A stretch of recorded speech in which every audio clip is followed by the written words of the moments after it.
In the last lecture, we have completed about the karyokinesis process of mitosis.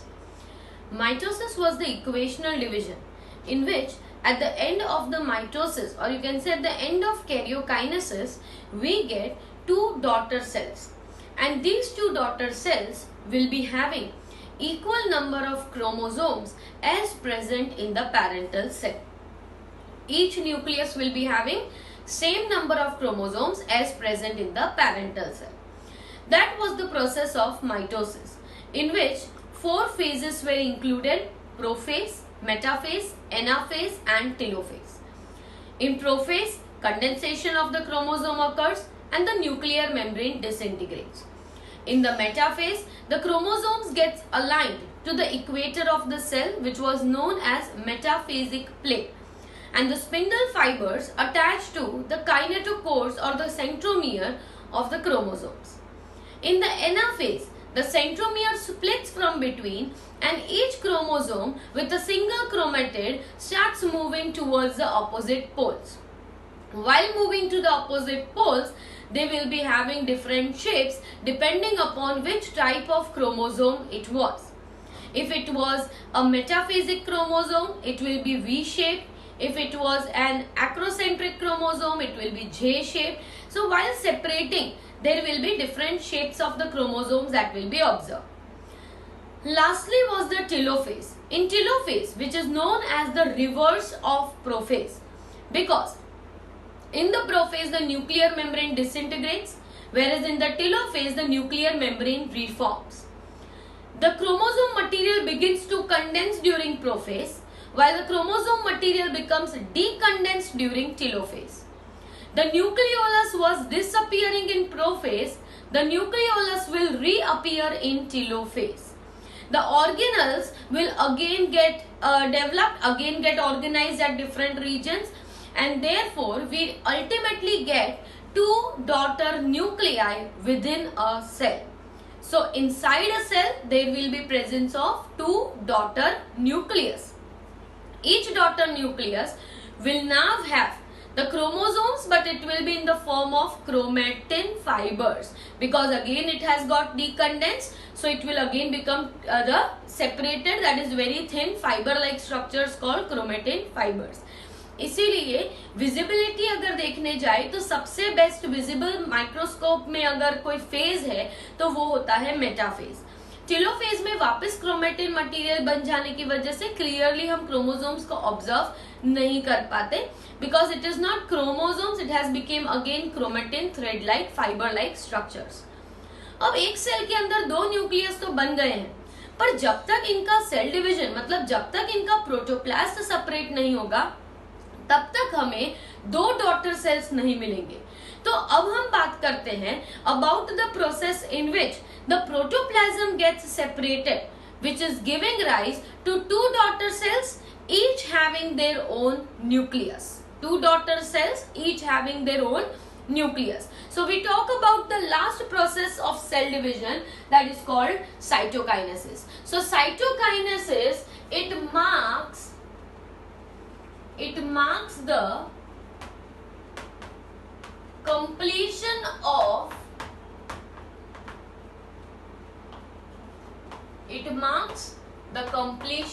of cell division. मतलब पूरा एक cell division का process कब खत्म होता है? जब इंटरफेस खत्म होता है, चारों डिविजन्स मतलब प्रोफेज, मेटाफेज, एनाफेज, टेलोफेज मतलब कैरियोकाइनेसिस खत्म होता है. फिर क्या होता है? साइटोकाइनेसिस खत्म होता है. तो साइटोकाइनेसिस के खत्म होते होते हमारे पास क्या बन जाता है? एक पैरेंटल सेल में से दो डॉटर सेल्स बन जाते हैं. इसीलिए इसको क्या कहा गया है? That presence or the completion of cytokinesis indicates that the cell division process has now completed. मतलब जो नई फॉर्म होगी डॉटर सेल, वो daughter cell either it will enter into G1 phase, either it will exit the cell cycle and enter into G0 phase. उसके पास दोनों options रहते हैं.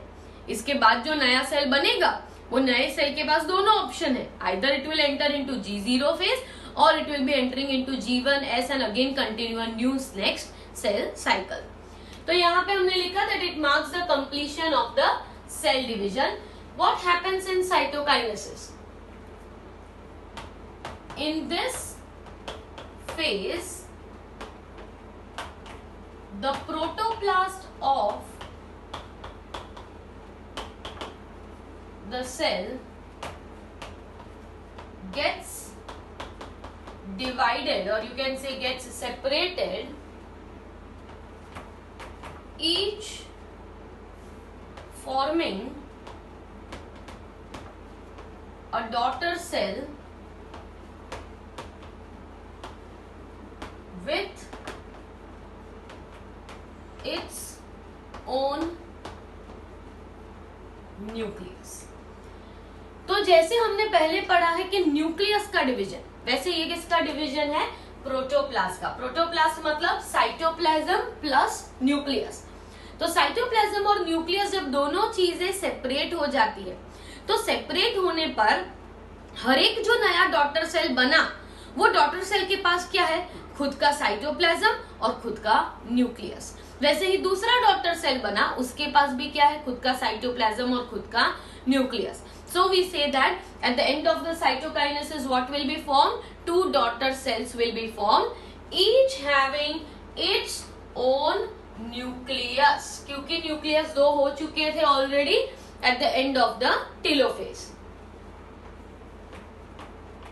The organelles also get distributed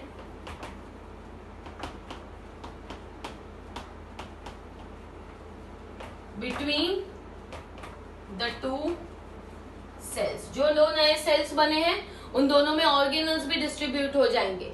mitochondria and plastids, mitochondria and plastids, they divide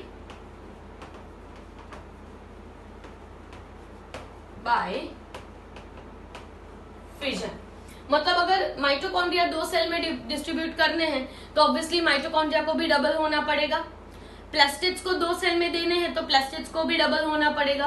तो वो double कैसे होंगे? How are these organelles going to reproduce, और how these organelles are going to develop a new mitochondria? तो इनके replication के लिए the process responsible is simply fission. मतलब एक जो ऑर्गेनल है उसमें से दो ऑर्गेनल्स बन जाएंगे।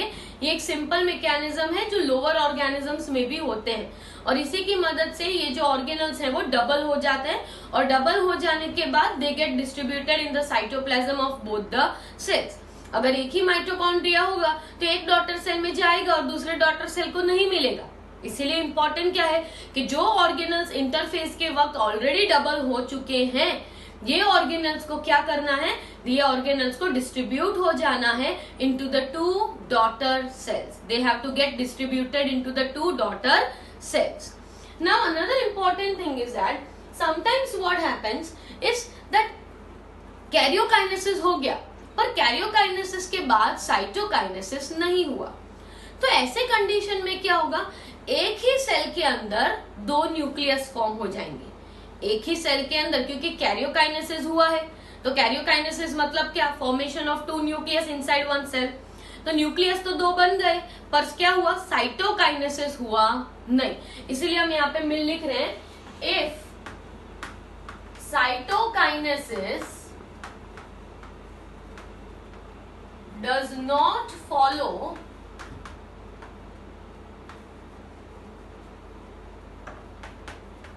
कैरियोकाइनेसिस, साइटोकाइनेसिस हुआ पर वो कैरियोकाइनेसिस हुआ पर वो साइटोकाइनेसिस उसके बाद हुआ नहीं। तो क्या होगा? Each cell will have more than one nucleus. Such condition is called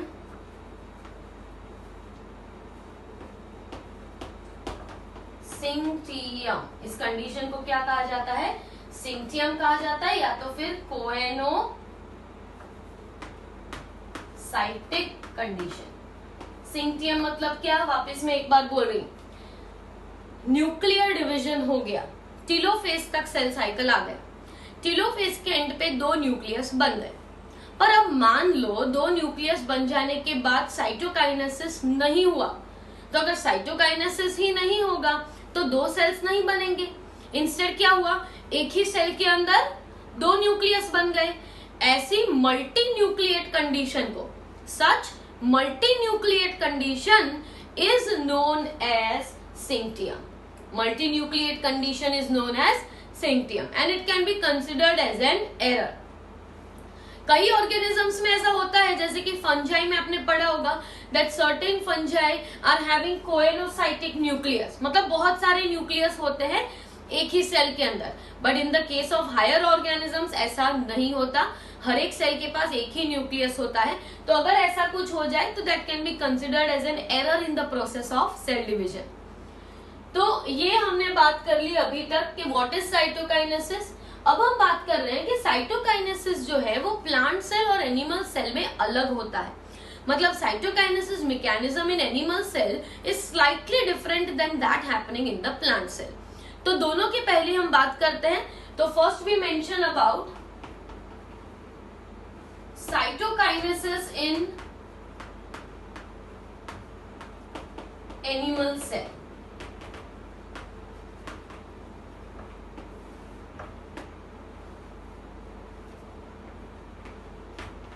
In the case of animal cell,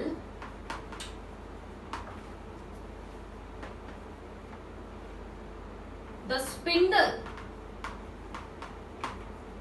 gets accumulated in the equator of the cell, which becomes fibrous and vesicular. This structure is known as mid-body. This structure is known as mid-body. क्या होता है animal cells के case में, already telophase के and में most of the spindle fibres disintegrate हो चुके होते हैं। थोड़े बहुत जो स्पिंडल फाइबर्स बचे हुए हैं, these spindle fibres gets organised into the centre of the cell. मतलब वो जो पूरा सेल है उसके इक्वेटर पे थोड़े स्पिंडल फाइबर्स एक्यूमुलेट हो जाते हैं। ये स्पिंडल फाइबर्स वहां पे थिक हो जाते हैं, फाइब्रस हो जाते हैं, और तब उसे क्या कहा जाता है, mid body. Along with that, the microfilament is a part of cytoskeleton structure, deposits beneath the cell membrane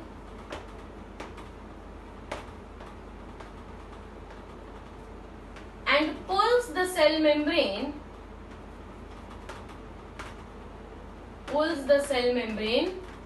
inside, forming a furrow. क्या हुआ है, ये हमारा सेल था जिसके अंदर 2 न्यूक्लियस थे, ठीक है। At the end of the telophase we had a cell which had 2 nucleus.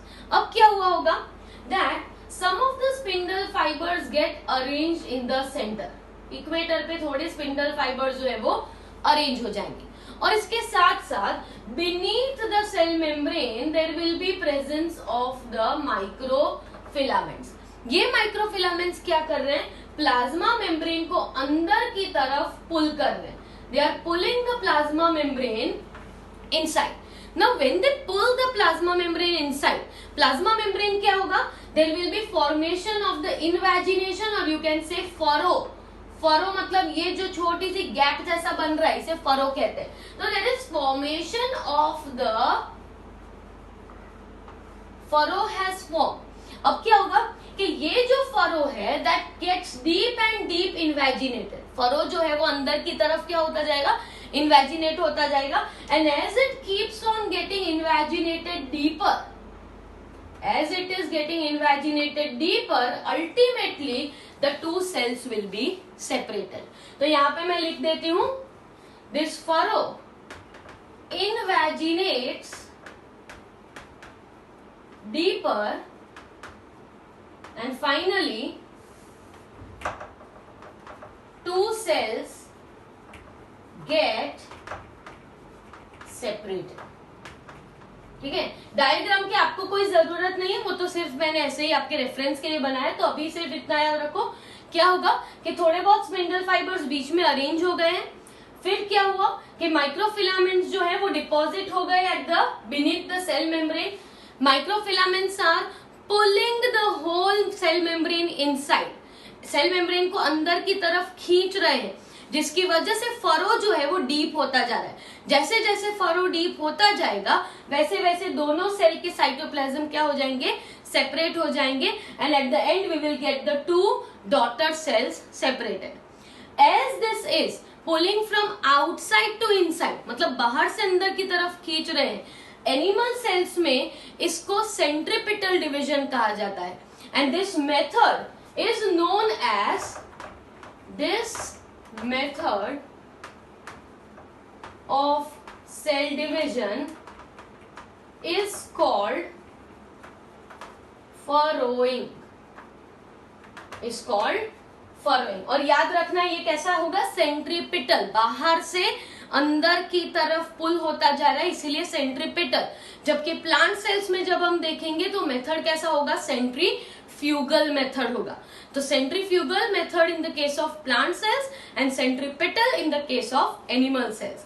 इसे थोड़ा आपको याद रखना होगा. Next we talk about cytokinesis in plant cell. So in the case of the cytokinesis of the animal cells, what will happen? Microfilaments which are deposited in beneath the cell membrane, these microfilaments will pull the cell membrane inside, जिसकी वजह से पहले एक furrow जैसा form होगा, फिर ये furrow deep होता जाएगा, and when the furrow will continuously get deeper it will be responsible for separating the two cells, and that is centripetal type of cell division. और इस मेथड को फरोइंग मेथड कहा जाता है in the case of animal cells. अब हम बात करते हैं प्लांट सेल्स की. तो cytokinesis in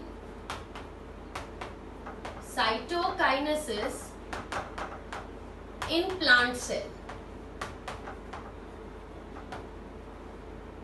the method is known as cell plate method.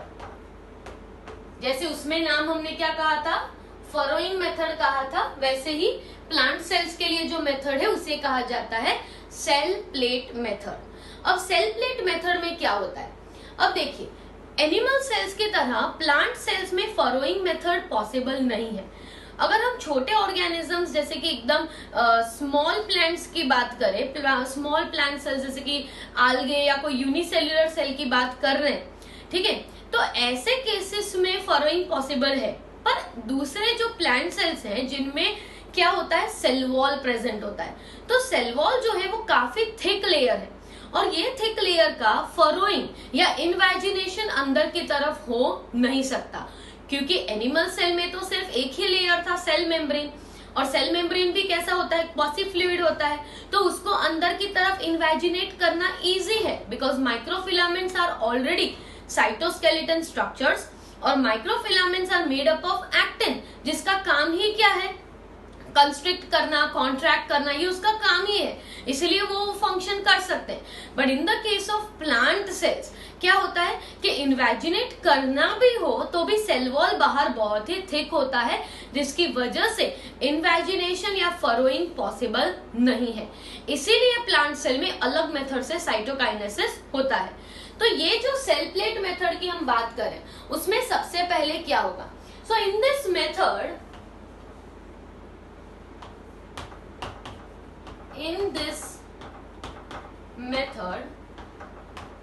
the spindle fibers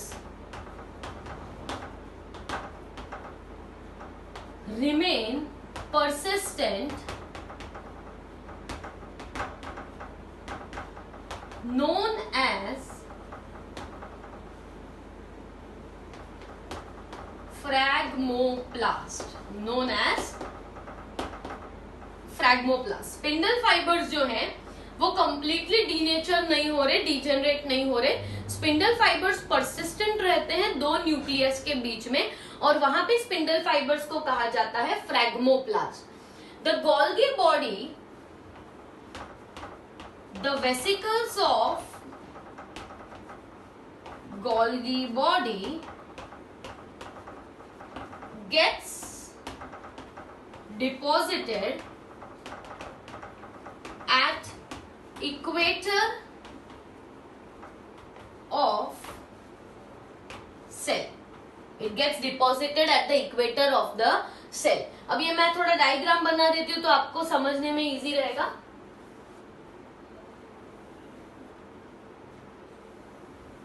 ये एक प्लांट सेल है, बाहर सेल वॉल बना दी है, अंदर हमने सेल मेम्ब्रेन बना देते हैं.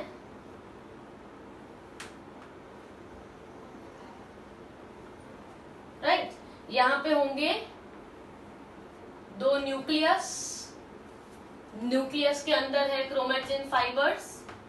That is same in the case of plant cells and animal cells. अब क्या होगा कि पहला हमने लिखा है that there will be vesicles, that is vesicles of the Golgi body gets deposited at the equator of the cell. Golgi complex will be in the form of vesicles in the case of plant cell. हमें already पता है और उसे कहा जाता है डिक्टियोसोम्स. Plant cells में Golgi complex हमने वो जो सिस ट्रांस ड्रॉ किया था वैसा नहीं होता. कैसा होता है? छोटे वेसिकल्स के फॉर्म में होता है और उसे कहा जाता है डिक्टियोसोम्स. तो ये जो वेसिकल्स है गोल्गी के वो ऐसे ही एक लाइन में एक्यूमुलेट हो जाएंगे at the equator of the cell. दूसरा, यहाँ पे हमने कहा कि स्पिंडल फाइबर्स जो है वो परसिस्टेंट रहेंगे और ये स्पिंडल फाइबर्स को हमने कहा phragmoplast. What are the spindle fibres known as phragmoplast. तो ये जो है this is phragmoplast. Spindle fibres को हमने फ्रैगमोप्लास्ट कहा और ये जो बीच में अलाइन हो गया है that is vesicles of Golgi body. Now these vesicles of Golgi body, vesicles of Golgi body will fuse to form a thin film. It will be fusing to form a thin film. तो इसके बाद हम draw कर रहे हैं, ये हो गई cell wall,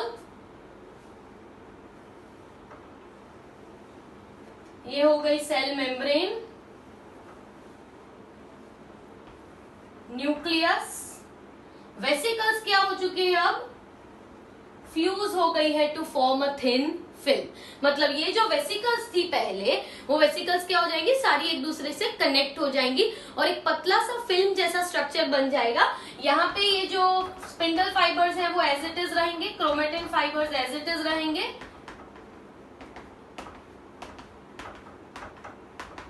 now this thin film gets deposited. Thin film gets deposited with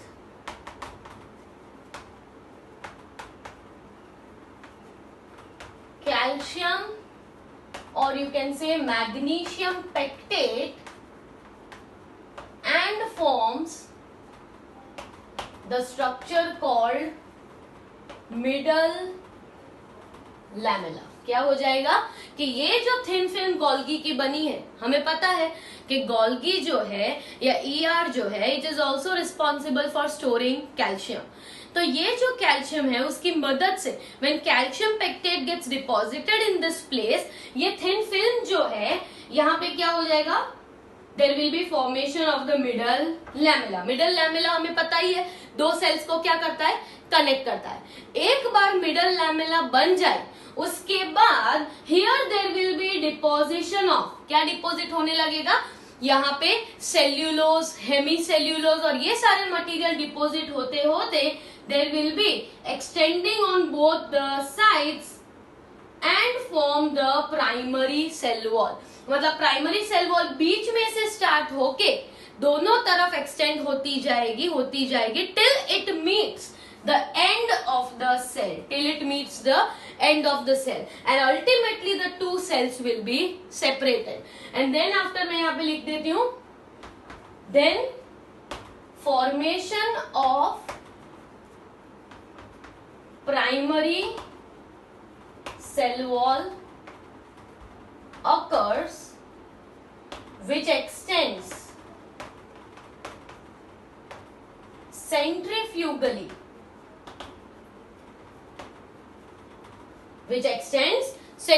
मतलब बीच में से बाहर की तरफ एक्सटेंड हो रहा है, इसलिए उसको क्या कहा गया है, सेंट्रीफ्यूगल। देखिए यहाँ पे प्लांट और एनिमल सेल में डिफरेंस आ गया। एनिमल सेल में हमने क्या कहा था, बाहर से अंदर की तरफ इन्वेजिनेट होता होता दो सेल सेपरेट होंगे, जबकि यहाँ पे हम क्या कह रहे हैं, बीच में से सेल वॉल कंपोनेंट्स डिपॉजिट होते जाएंगे and they will be extending on either sides till it reaches the cell wall of the whole cell, and then after the two cells are going to be separated। तो इसके बाद के step में क्या होगा, दोनों सेल्स जो है वो सेपरेट हो जाएंगे। तो ये होगा in the case of the plant cell. अब हम एक शॉर्ट चीज की बात कर लेते हैं, एक छोटा सा topic, that is significance of mitosis. Mitosis का इंपॉर्टेंस क्या है?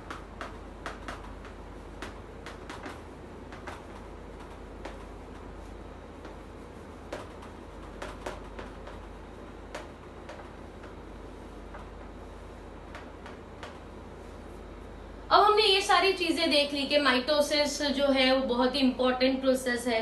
तो माइटोसिस जो है उसमें कैरियोकाइनेसिस होता है, साइटोकाइनेसिस होता है, दो सेल सेपरेट होते हैं।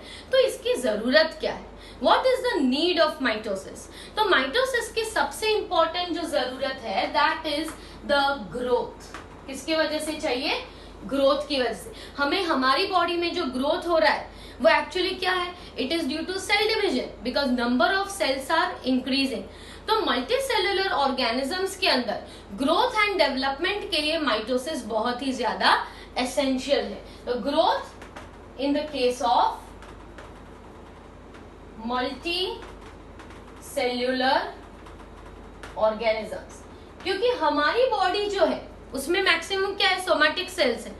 अगर ये सेल्स डिवाइड नहीं होंगे तो क्या होगा, growth will be stop, right. हम साइज में बढ़ते हैं, when we are born we are hardly 50 centimetres and then we grow to 150 centimetres. This change is occurring due to what, cell division. Number of cells are increasing and this is the growth which occurs of our body, and for growth cell division, that is mitosis, is mandatory, it is very essential. Second thing why the mitosis process is important is to maintain the chromosome number, maintain the chromosome number। हमारे हर एक cell में ऐसा नहीं है कि एक cell में 23 pairs chromosome, एक में 46 पेयर्स, एक में 100 पेयर्स, ऐसा रैंडम डिस्ट्रीब्यूशन नहीं होता। हमारे हर एक सेल में जेनेटिक मटेरियल का जो कंटेंट है वो एकदम ही सेम रहता है। In order to maintain equal genetic material in every cell, mitosis is very essential, because mitosis की मदद से जो जेनेटिक मटेरियल होता है उसका इक्वल डिस्ट्रीब्यूशन होता है into the newly form daughter cells. इसीलिए इंपॉर्टेंट क्या है, to maintain the chromosome number. इसके अलावा फॉर रिपेयर की बात करें तो हमें कभी भी कोई चोट लग जाती है, we are having some type of injury, we are having some type of wound, तो उस टाइम पे क्या होता है, that there is again the process of cell division in that place begins. Cell division कौन सा होगा, सोमैटिक सेल्स है, इसीलिए माइटोसिस होगा। और माइटोसिस होता है तभी ही हमारा वुंड जो है वो हील होता है, रिपेयर हो जाता है और हमारे सेल्स वैसे के वैसे वापस डेवलप हो जाते हैं।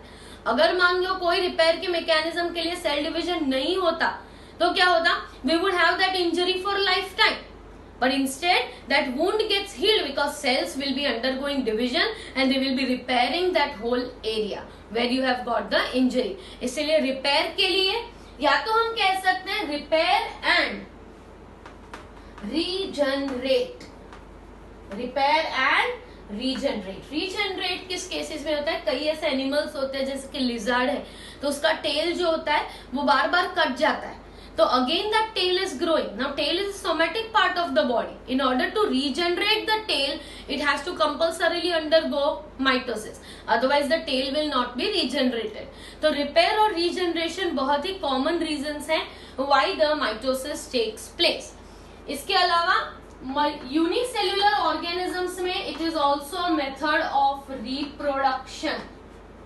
Reproduction in unicellular organisms. Unicellular organisms में तो सिर्फ क्या होता है, ग्रोथ नहीं होती उनकी. ग्रोथ नहीं बोलते हम क्योंकि वो साइज में बढ़ते नहीं है.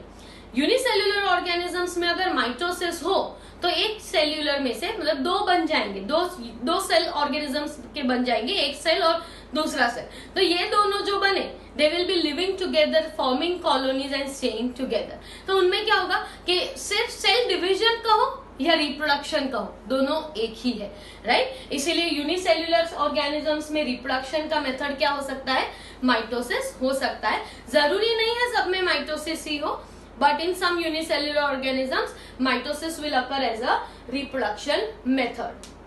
Another reason is to maintain nucleus to cytoplasm ratio. ये सबसे इंपॉर्टेंट रीजन है for cell division to occur. Cell division क्यों होता है, कई बार क्या होता है कि साइटोप्लाज्म का जो इंक्रीज है वो इनएविटेबल होता है, मतलब साइटोप्लाज्मिक कंटेंट्स जो होते हैं वो बढ़ते ही रहते हैं. तो अगर जब साइटोप्लाज्मिक कंटेंट्स बढ़ते रहते हैं और न्यूक्लियस की साइज बहुत ही छोटी रहती है तो ऐसे केस में क्या होगा कि nucleus will not be able to regulate all the activities occurring in the cytoplasm. Therefore, there will be imbalance in the activities between nucleus and the cytoplasm. पर अगर साइटोप्लाज्म जो है और न्यूक्लियस जो है वो डिवाइड हो जाए तो क्या होगा कि there will be a proper sized nucleus with a proper sized cytoplasm and therefore nucleus will be able to regulate all the activities occurring in the cytoplasm. इसीलिए सेल डिवीजन होता है to maintain the nucleus to cytoplasm ratio. अगर nucleus बहुत छोटा है तो वो ज्यादा एक्टिविटीज को रेगुलेट ही नहीं कर पाएगा. इसीलिए इंपॉर्टेंट क्या है कि न्यूक्लियस जो है वो डिवाइड हो जाता है. पर न्यूक्लियस डिवाइड होता है तो साथ साथ में साइटोप्लाज्म भी डिवाइड हो जाता है जिसकी मदद से दो सेल्स बन जाते हैं and the activity of the cell can be regulated. So these are some of the importance of mitosis. You can think about some more importance of mitosis also. So today we have completed the topic of whole mitosis. Next lecture we are starting with the topic of another cell division method called meiosis, which takes place in the reproductive cells. So it is very important for you to prepare proper notes of this topic, read it twice or thrice and note down all your difficulties which you are having. Okay, thank you.